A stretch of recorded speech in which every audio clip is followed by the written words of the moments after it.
there was a Viking who conquered Paris and basically held it hostage. He killed the King of England and the King of Sweden. This Viking was so mighty that he became something called a Sea King. Basically, his naval force was so large that it was effectively its own country. To accomplish all of this, the Viking was a cunning tactician who employed a blitzkrieg style of fighting before blitzkrieg was even a thing. He was a great man, a terrible man who did awful things, but undeniably great. Even after his death, this man could not be stopped. He became the patriarch to a dynasty of brutality said to be descended from Odin himself. He bore 3 sons who all went on to be just as terrifying and cold-blooded as he was. This Viking's name is Ragnar Lothbrok, and his story is bloody, brutal, and fascinating.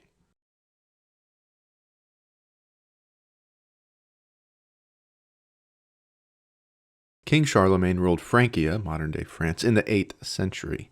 He was credited for uniting all of Western and Central Europe under his rule. This unification meant there was a centralized, well-run defense around Charlemagne's land. The coasts were well guarded, and Charlemagne had navies constantly patrolling the seas. For a long time, this level of protection kept his kingdoms safe from would-be Viking raiders. Charlemagne was, and still is, rightfully considered a great ruler, but in 1814, Charlemagne fell ill and died. And when Charlemagne died, Frankish unity died with him. His kingdoms became fractured, and there was a total breakdown of his famous centralized defense. This opened up Frankish lands to Scandinavian raiders from the north. You see, for years, the Christian Frankish Empire had been expanding into pagan territories and killing Danes along the way. During this time, the Danes did not stand a chance against Charlemagne's unified forces, but now Charlemagne was out of the picture and Francia was weak. These Northmen started small, sending raiding parties out to the dredges of Frankish lands, and in doing this, they were quite successful. These raids kept getting bigger and bigger until the Vikings were sending shiploads of men and ransacking pretty big areas of Francia. Success breeds success, and the Vikings were realizing that firsthand. King Horik was the ruler of the Danes at that time. He did not approve of these raids at all. In fact, he publicly condemned them in letters to King Charles, who was Charlemagne's successor. This could have been a ruse. It's possible that Horik just wanted to save face while still letting his men raid. However, more likely it revealed that King Horik had very little control over his tribes of Vikings and their warlords. One such warlord was Ragnar Lothbrok.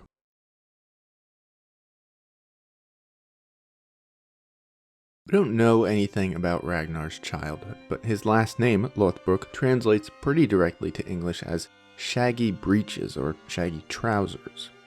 Indeed, it seems that he was quite famous for wearing these shaggy pants that he made himself. According to Ragnar, the fabric had magic powers that made him unkillable in battle. Ragnar Lothbrok claimed to be a direct descendant of the Norse god Odin. Whether that's true or not, we do know some things about his immediate parents. The saga of Ragnar Lothbrok states that Ragnar descended from an Icelandic family. His father was King Sigurd Ring, who was the ruler of Sweden and then also took the crown of Denmark. His mother was a princess in her own right named Alfhild Gandalfsdottir. You can continue to trace this lineage back through the Norse sagas. If you were so inclined, you could make something of a family tree for Ragnar. But for our purposes, just know that he had some very famous relatives. Ragnar's first accomplishment was defeating the Swedish king Fro, who'd murdered his grandfather. During this battle, Ragnar fought alongside a woman named Lagertha, who was remarkable for both her beauty and her might as a warrior. Ragnar seemingly forced her to marry him, and they bore a couple of children. After this, Ragnar ruled Sweden with these sons. On the back of this victory, Ragnar led a Viking expedition to England. According to the sagas, he killed the King of England and installed his own sons as rulers there. Ragnar didn't stop there, however. He continued to raid and explore the Arctic, Finland, and Russia. During this time, he became known as an incredibly cunning and skilled military tactician. For one, Ragnar only engaged in battles if he knew that he would win.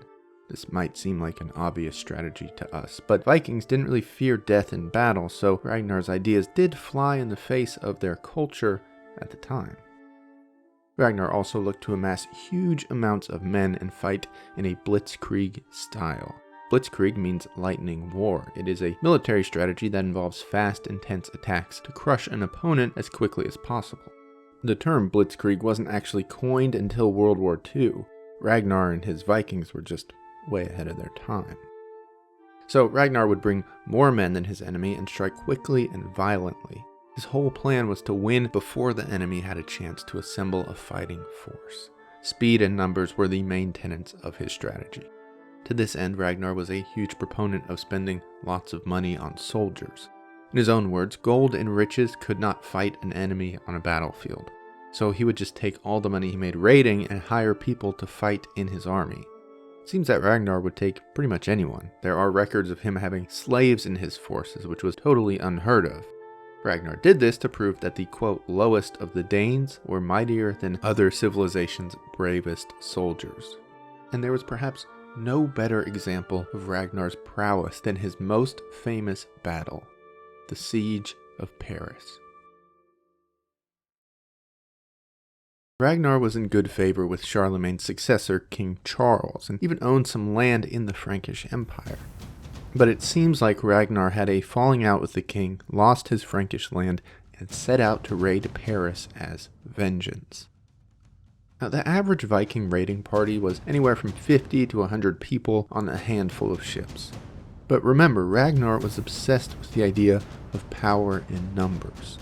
So he took 5,000 men on over 100 ships to raid Paris. These numbers were unheard of and unprecedented for Viking raiding parties, even as the Danes had been pillaging all across Frankish lands. Paris at the time was entirely on an island in the middle of the river Seine. King Charles divided his army into two halves, setting up on either side of the river. The idea was that as Ragnar's ships came down the Seine, Frankish attacks from both riverbanks would just overwhelm Ragnar. But Ragnar realized this, so his men took to land. They engaged with the smaller of the two armies, defeating them easily, while the remaining Franks could only look on helplessly from across the river. After victory, Ragnar sacrificed the surviving Frankish soldiers to Odin. They were all hanged from trees on the riverbanks, so the dead Frankish bodies were on full display for the other half of the French army across the river. To taunt the Christian Franks further, Ragnar and his men invaded the city on Easter Sunday. They quickly sacked Paris because the French were unable to muster a decent defense. The Vikings plundered the city successfully and went back to their camp. The plan was to continue this raid for as long as possible, but then disease began to run through the Viking camp. Ragnar, though, did well to conceal this from the Frankish enemy. Unaware of the disease situation, King Charles decided that his men stood no chance against the Vikings. He agreed to pay Ragnar over 5,000 pounds of silver and gold to just leave entirely. Ragnar accepted, knowing that his men probably couldn't go on much longer anyways. And even though the ransom had quite effectively gotten Ragnar to leave, he was not the last Viking the Franks would see. Indeed, it seems this payment only set up a precedent for future raids. Over the coming years, the Danes continued to raid and pillage across the Frankish territories. In total, they received over a dozen more ransoms, just like the one Ragnar had gotten. Ragnar later swore that he would topple the English Empire with just 2 ships. Certainly a bold claim, but to his credit, he actually tried to do it. Ragnar sailed 2 ships to England and was, unsurprisingly, beaten and captured by then King Aelle. The king tortured Ragnar and then, to execute him, threw him into a pit of snakes. As the snakes bit into Ragnar, he spoke his final and maybe prophetic words.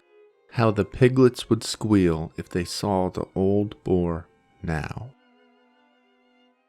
Ragnar died at the hands of the English king Aelle, sure, but he was survived by his sons, Hvitserk, Björn, Sigurd, Ivar, and Ubba. The sons heard of Ragnar's death and came together to seek vengeance on King Aelle. They joined forces, creating what is now known as the Great Pagan Army. This army invaded England and captured King Aelle.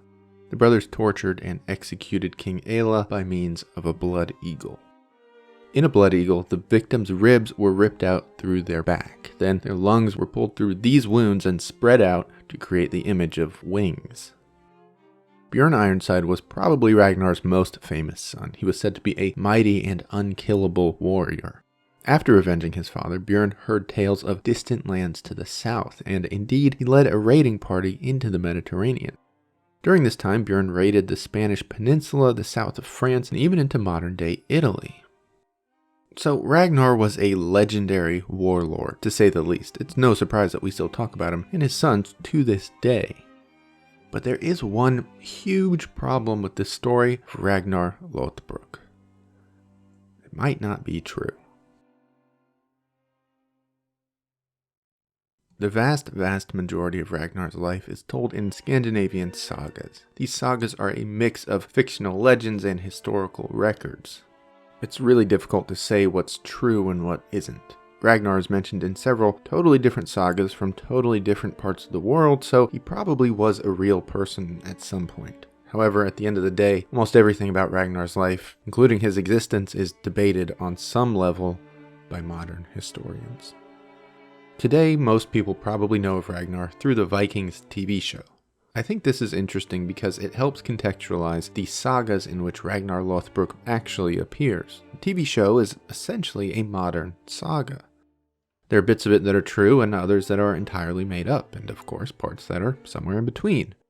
But still, the stories are actively being retold in our cultural canon. So, in the same way that ancient northern people told stories of larger-than-life characters like Ragnar, we pretty much do the exact same thing today.